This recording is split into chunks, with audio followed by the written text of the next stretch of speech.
Un jour, un homme de Dieu se tenait en un certain lieu chez une très belle famille chrétienne au cours d'une campagne d'évangélisation. Lorsque l'heure fut venue de quitter leur maison, il pria: Seigneur, donne-moi un message pour mes hôtes qui ont été tellement bons à mon égard. Dieu lui donna un message dans Luc 18, 22. Il te manque encore une chose.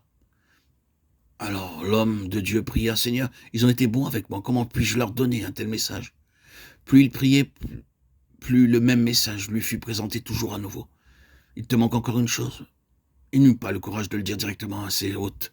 Il l'écrivit sur un bout de papier et l'épingla au rideau de la fenêtre. Puis il descendit au rez-de-chaussée, remercia ses hôtes et partit.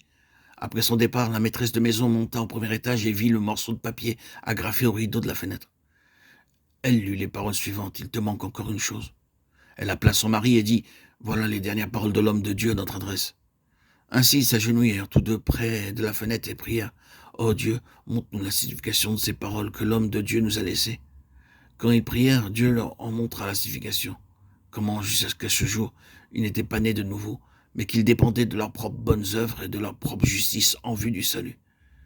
Extérieurement, ils étaient de très bons chrétiens, pleins d'actes généreux, assistant à toutes les réunions, donnant régulièrement leur argent pour l'œuvre du Seigneur. Mais ils n'avaient pas accepté le Seigneur Jésus-Christ comme leur sauveur. Nous ne devrions pas permettre à notre sagesse, ou à nos propres forces, ou à notre sympathie de nous tromper.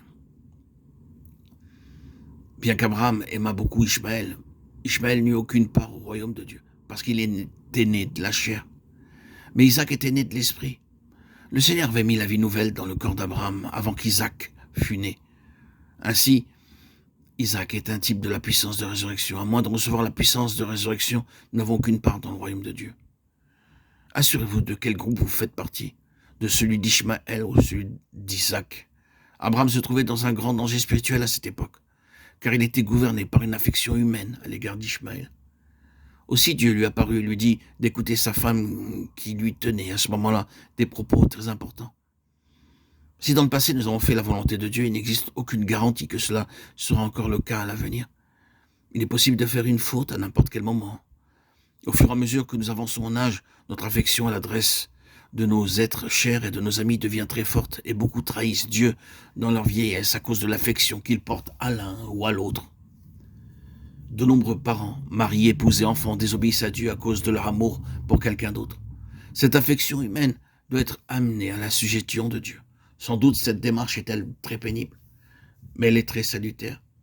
Bien qu'Abraham souffrit beaucoup en renvoyant Ishmaël, son fils, il obéit néanmoins à Dieu. L'Éternel ne lui serait pas apparu s'il ne lui avait obéi. Il est souvent très pénible d'obéir à la parole de Dieu et à ses commandements. Mais Abraham était sensible aux reproches de Dieu. Le but pour lequel Dieu apparut à Abraham dans Genèse 21 doit nous montrer comment nous devons être toujours dirigés par l'esprit et jamais par la chair. Si vous voulez être l'ami de Dieu, son collaborateur, son associé, ne permettez jamais à quiconque, père, mère, frère, sœur, enfant, ami, mari ou épouse, de se placer au travers de la voie de l'obéissance à Dieu. De façon subtile, l'ennemi amènera ces objets de votre affection devant vous et parfois les seuls pleurs de l'un d'entre eux vous empêcheront d'accomplir la volonté de Dieu.